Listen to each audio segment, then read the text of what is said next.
tragedi yang memilukan. Kenapa harus mereka yang terpilih menghadap? Tentu ada hikmah yang harus kita petik atas nama jiwa bagi heningkan ciptaan.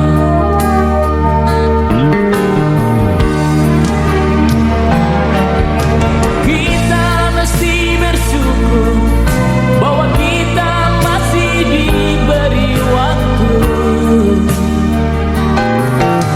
Entah sampai kapan, tak ada yang bakal dapat menghitung. Hanya atas kasih-Nya, hanya atas kehendak-Nya, kita masih bertemu matahari.